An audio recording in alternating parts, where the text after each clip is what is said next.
बिस्मिल्लाहिर्रहमानिर्रहीम। खातिन हज़रात, मैं हूँ अख्तर अब्बास और आप सबको मेरा सलाम पहुँचे। हमारी जो टिकटॉक की क्लिप्स हैं, वीडियोज़ हैं, अल्हम्दुलिल्लाह उनकी रेंज और रीच वो लाखों से तजावज़ करके मिलियन में गई हैं और वहाँ से बड़े बाज़ तीखे और तल्ख़ सवाल भी आते हैं, हल्के फुल्के सवाल भी आते हैं। दोनों तरह के सवालों पे मुझे कभी एतराज़ नहीं होता, ये सवाल करने वाले का हक़ है, करना चाहिए। एक नौजवान ने, जिसकी यूज़र आईडी है, उसका नाम कोई नहीं है, उसने लिखा है कि क्या आपको इल्म है आजकल ज़्यादा लड़कियां दो से ज़्यादा मोहब्बतें करने लग गई हैं, क्या वजह है इसकी? आप बेटे हो या बेटी हो मैं नहीं जानता, लेकिन आपकी बात कुछ हद तक दुरुस्त है। बहुत सी बातें ऐसी हैं जो हम मानते ही नहीं हैं, लेकिन चूँकि मुझे गुज़श्ता तकरीबन 18-20 साल से यूथ के साथ काम करने का मौका मिल रहा है और इसमें यूनिवर्सिटियों के और कॉलेजों की लड़कियों से ख़ास तौर पे और लड़कों से, ज़ाहिर है ये वो उम्र होती है जब आपको दूसरे चेहरे अच्छे लगने लग जाते हैं, उनकी गाड़ियाँ अच्छी लगती हैं, उनके घर अच्छे लगते हैं, उनके ख़ानदान अच्छे लगते हैं, कुछ की जो डिग्रियों के नंबर हैं वो आपको बहुत अच्छे लगते हैं, कुछ बहुत सोशल होते हैं, एक्टिव होते हैं, तो आपको उनके साथ बैठना अच्छा लगता है। उनके घर बहुत कमज़ोर होते हैं, उनके ख़ानदान से आपकी अटैचमेंट नहीं होती। सो लड़कियां देखती हैं कि फ़िज़िकली कौन अच्छा है जो उन्हें अट्रैक्ट करता है, कुछ उनको फिनंशियली अट्रैक्ट करते हैं, कुछ उनको सोशली अट्रैक्ट करते हैं, कुछ उनको स्पिरिचुअली भी अट्रैक्ट करते हैं। बाज़ लड़के ऐसे जो स्पिरिचुअली बहुत अच्छे होते हैं, अपने रब से जुड़ते हैं, उनकी निगाहों में, उनके जिस्म में, उनकी रूह में वो खूबसूरती होती है जो दूसरों को अट्रैक्ट कर लेती है, जाज़िब होते हैं वो। पर ये बच्चे थोड़े बाकियों से मुख्तलिफ भी होते हैं और कम भी होते हैं। लड़कियां ऐसा क्यों करती हैं? खुश वक्ती के लिए। लड़कियां ऐसा क्यों करती हैं? टाइम पास के लिए। लड़कियां ऐसी क्यों करती हैं? उनका सेल्फ़ कॉन्सेप्ट अपने बारे में ये होता है, ओके सब चलेगा, सब चलता है, फ़लाने भी किया, फ़लाने भी किया। और चूँकि उस उम्र में आपको तजर्बे करने का शौक़ होता है, तो आपके नज़दीक आपका ख़ानदान, आपकी माँ, आपका बाप, आपका भाई सब ज़ीरो होते हैं, तो आप ही हीरो होते हो। तो आप हर अच्छा बुरा फ़ैसला ऐसे धड़ल्ले से लेते हो, ये जाने बिना कि आपको वो कितनी गहराई में या पाताल में जाके लेके जाएगा। तो इस वजह से ये फ़ैसला करने पे लड़कियां कादिर हैं। कुछ लड़कियां ये फ़ैसले इसलिए करती हैं कि उन्हें धीरे धीरे लस्ट, सेक्स की आदत हो जाती है, ये सुनने की, देखने की एंड बिलाखिर करने की। इनमें से बहुत सारी अच्छे घरों की लड़कियों को मैंने कॉल गर्ल्स बनते देखा, और कॉल गर्ल की भी उम्र 2 से 3 साल होती है। उसके बाद ये तो नायिका भी नहीं बन सकती, बिलाखिर इनको ख़ुदकुशी करनी पड़ती है, या ऐसी इबरतनाक ये मौत मरती हैं कि आप उसका तसव्वुर नहीं कर सकते। ख़ातिन हज़रात, अगर हम वक्ती तौर पे दीन को और इस्लाम को और वैल्यूज़ को भूल जाएं कि ये कोई चीज़ नहीं है और हमारी नई नस्ल इसको नहीं मानती, तो तब भी लम्हे भर को ये तो देखा जा सकता है कि ज़िंदगी में हर घर 3 मरले का हो, 5 का, 10 मरले का, इवन झोंपड़ी भी हो, तो उसकी हद होती है और उसमें रहने वालों की भी अपनी हदूद होती हैं। वो अपनी हद, स्टैंडर्ड, म्यार की हिफाजत के लिए दरवाज़ा बनाते हैं, छत बनाते हैं, दीवार पे वो लगाते हैं।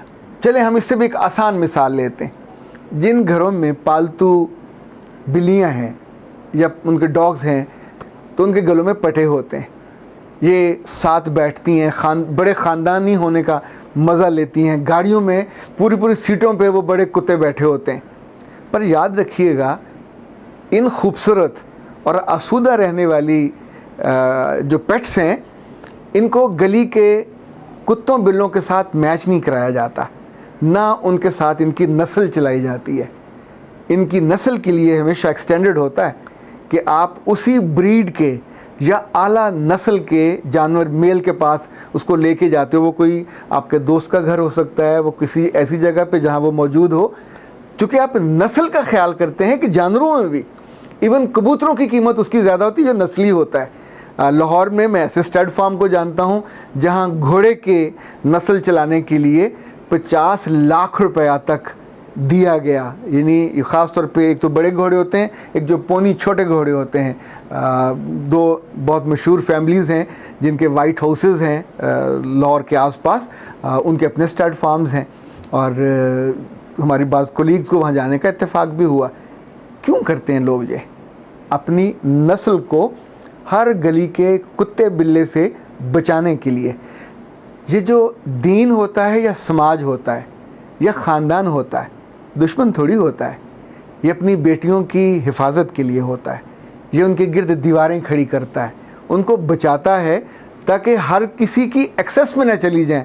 जैसे जैसे ये अपनी हद से निकलती हैं वैसे वैसे अपनी जो तहफ़्फ़ुज़ वाली दीवार है उसको अबूर करती जाती हैं। एक ऐसा वक्त आता है कि जहाँ उन्हें ये भी अच्छा लगता है, उसको भी नहीं छोड़ा जा सकता, वो भी अच्छा लगता है चूँकि उसके पास इससे ज़्यादा माली बेनिफिट्स हैं। कोई तोहफ़ा ज़्यादा देता है, कुछ के साथ वक्त गुजरने का पता नहीं चलता, कुछ के साथ कुछ और बेनिफिट्स हैं।